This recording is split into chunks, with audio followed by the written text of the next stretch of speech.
Expedia and Visit Scotland invite you to come experience the beauty that awaits in Scotland. The sweep of wild coastlines, quiet lochs, and untamed landscapes. Fresh cuisine that feels rooted in the land. Come experience the kind of stillness that stays with you long after you leave. Plan your Scottish escape today at expedia.com/Visit Scotland.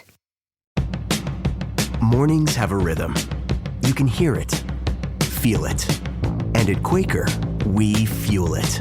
With 100% whole grain oats and a good source of fiber in every bowl, helping you turn that rhythm into your soundtrack for a great day. Fuel to start whatever's next. Quaker, official sponsor of FIFA World Cup 26. Let's go! Let's go!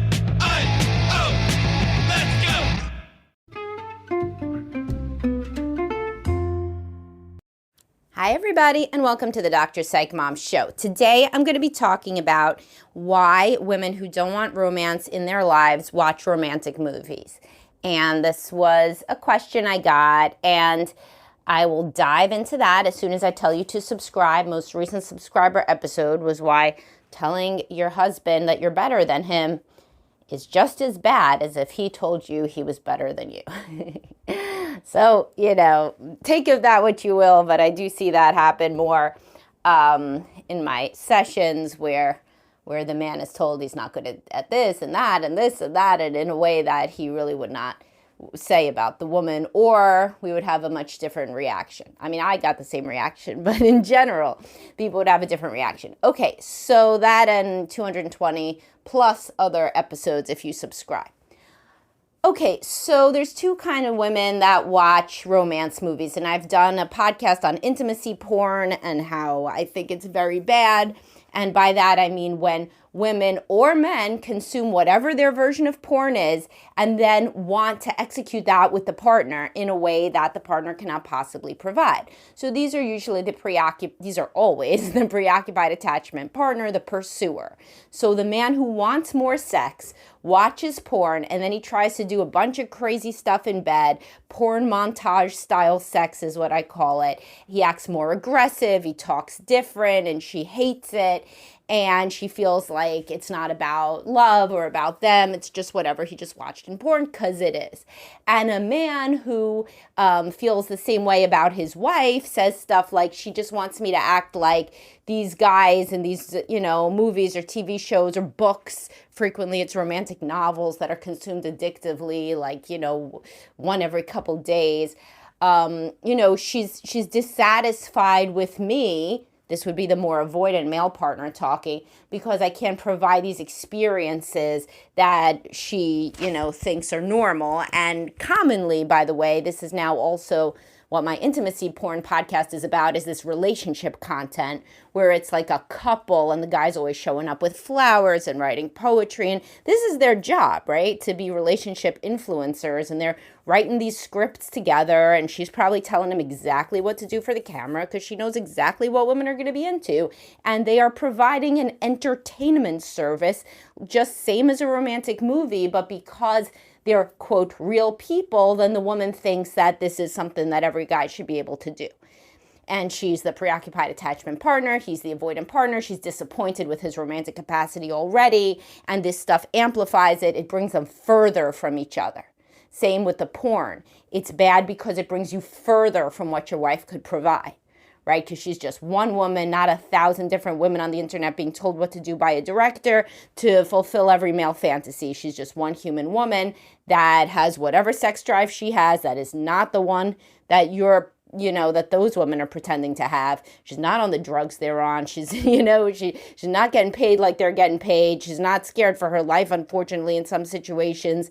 Fortunately that she's not. Unfortunately, that can be part of why other women do things online, is because they want to keep their job. There's a very bad dynamic going on, or it's straight up illegal. But either way, point being that your wife is not a porn actress, and if porn that you consume makes you want more of what she can't provide, then it drives you apart. Your husband is not a romantic movie hero, and if you become increasingly dissatisfied with him after watching this content or reading this content that's romantic in nature, then of course it's bad for the marriage, and it's exactly analogous. However, there are also, and this is where the analogy with porn breaks down, there are women who don't want romance who still watch romantic stuff, rom-coms, and read romantic books, not usually that's at the same pace, as the women who are more addicted to it.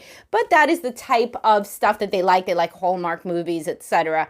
And they don't want any romance in their lives at all. They may be single. They may not be looking at all to date, or they may be in a marriage where they don't want any more romance. And they feel that was then and this is now, and they're older, and they don't identify at all with these actresses. They don't want at all the storyline. What it's like is more like a return to a childlike state when they were young and they watched Disney movies where there was like a princess and she got rescued by a handsome man. They live happily ever after. So in that sense, she was pre-sexual, a little girl reading fairy tales, watching, romantic stuff. There's a romantic storyline in everything, in High School Musical and Grease. When I was a little girl, I used to watch Sandy and Danny in Grease when it came on the TV, right? But I wasn't a sexual entity yet. I was 6, but it was a very cute story and very romantic. And so even if you're not a sexual or a romantic entity yet because you're a child, or if you're post that stage because you're at midlife and you don't identify that way anymore, you can still enjoy this specifically as a callback to that earlier state where little girls are always consuming this media, right? And it is like cotton candy for the mind. It's like, it's an easy way to consume media that is not going to be scary. There's so many women that hate anything scary. They don't want anything aggressive. They don't want anything unpredictable. These stories go the same way every time. There's a tiny little bit of conflict where you think that they won't get together, and then they do. And these are beautiful people. You're just watching these young, beautiful people. It's like going to the ballet or something, except much less classy. But it's the same kind of thing. It's just pure entertainment, or listening to love songs. You don't feel that any yearning. It's like watching the Olympics. I'm somebody who hates the cold. I'm unathletic. I would watch Olympic curling. I've watched that. This is a crazy sport, right? And why? Do I want to be a curler? I do not all want to be a curler. That would sound terrible. However, it's cool to watch the people who can curl, right? That's neat. And so it's very, very similar to that. The reason that men may think it's different is because of how the analogy with porn breaks down. I've never seen a man that watches porn just for shits and giggles, because it reminds him of being a little boy again, and he really likes the pretty people on the screen. No, a man will not watch porn unless he identifies as a sexual entity. He started watching porn when he identified as a sexual entity, and one day when he does not anymore later in life, he will most likely stop watching it. And that's that. It's all about the sex. If you don't identify as sexual, you don't watch porn, right? But if you don't identify as romantic, you watch romance. Men don't have like happy memories of like going to the movie theater with their dad, as a 5-year-old, you get some ice cream and then you go watch a porno. No, it isn't the same. However, going to see like Beauty and the Beast with your mom as a little girl, yes, of course, women are inculcated early in this romantic stuff, like the Disney adults. They don't want to be Mickey Mouse. They just have good identification with Mickey Mouse and good nostalgia about it, and it makes them feel good. It's a fantasy land. It has nothing to do with wanting to be a cartoon mouse, right? Now, if you want to be a cartoon mouse, that's different. So that's a different problem. But that's not the problem that most people have who like Disney. And it's not the problem that it wouldn't be a problem, but it's not relevant to many, many women that consume romantic media. Many of these women, as I've said, they're older, they're unpartnered, they don't want to be partnered. It's a way to be kind of in a fairy story.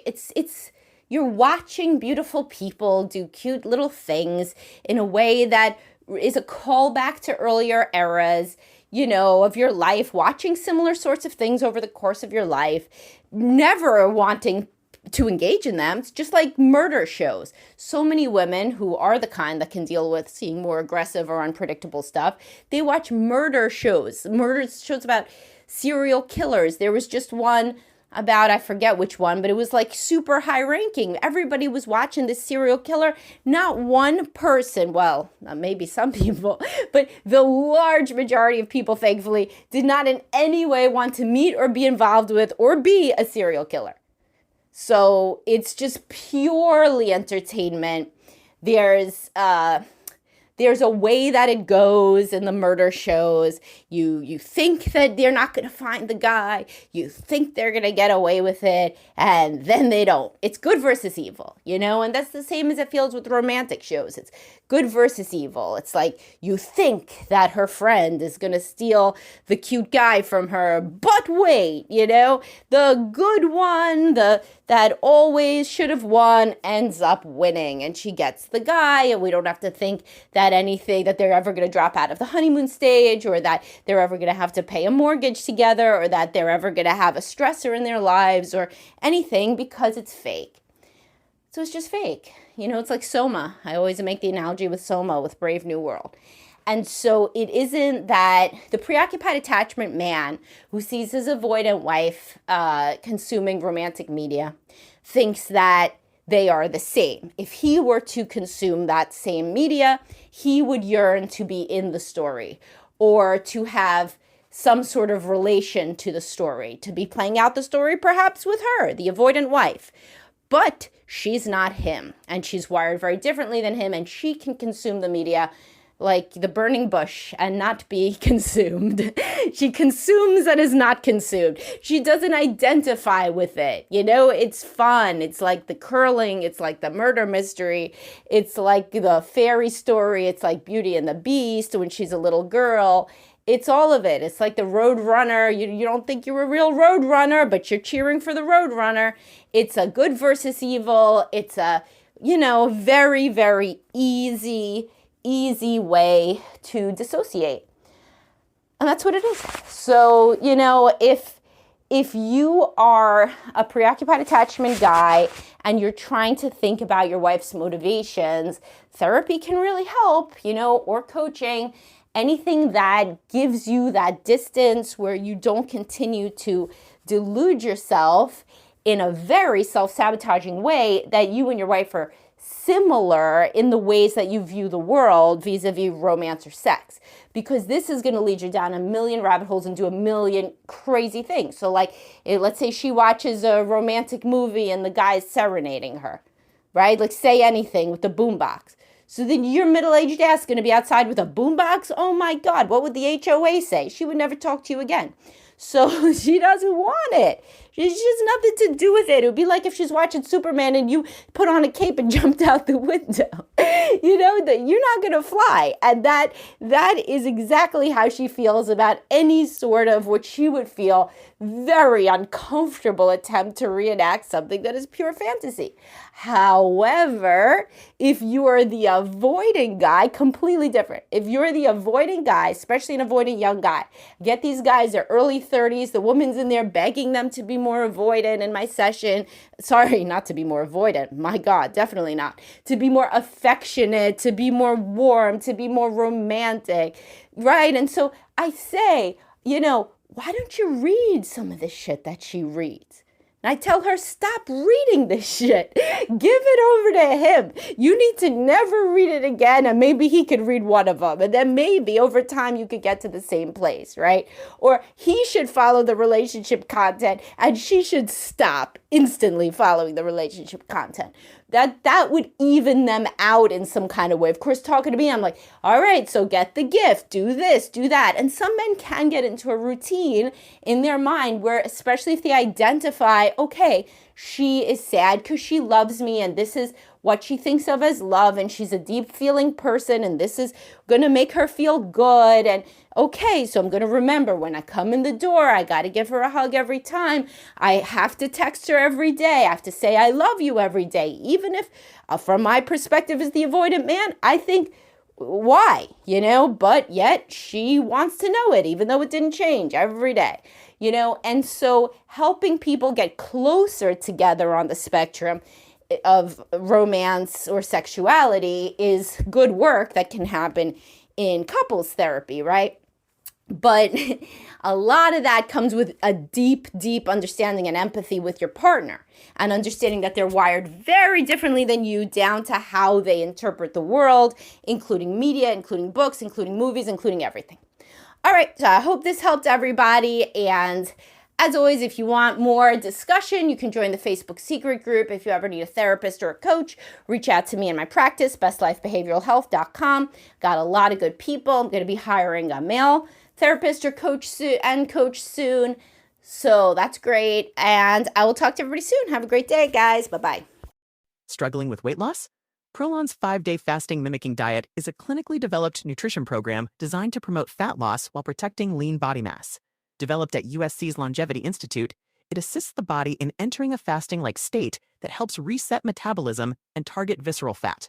In just 5 days, Prolon offers a science-backed approach to weight loss without extreme restriction or guesswork. Get 15% off plus a $40 bonus gift when you subscribe at prolonlife.com/now. At Blinds.com, it's not just about window treatments. It's about you, your style, your space, your way. Whether you DIY or want the pros to handle it all, you'll have the confidence of knowing it's done right. From free expert design help to our 100% satisfaction guarantee, everything we do is made to fit your life and your windows. Shop up to 40% off with minimum purchase and a free professional measure right now at Blinds.com. Plus, pay at your own pace starting at 0% APR with Affirm. Terms apply.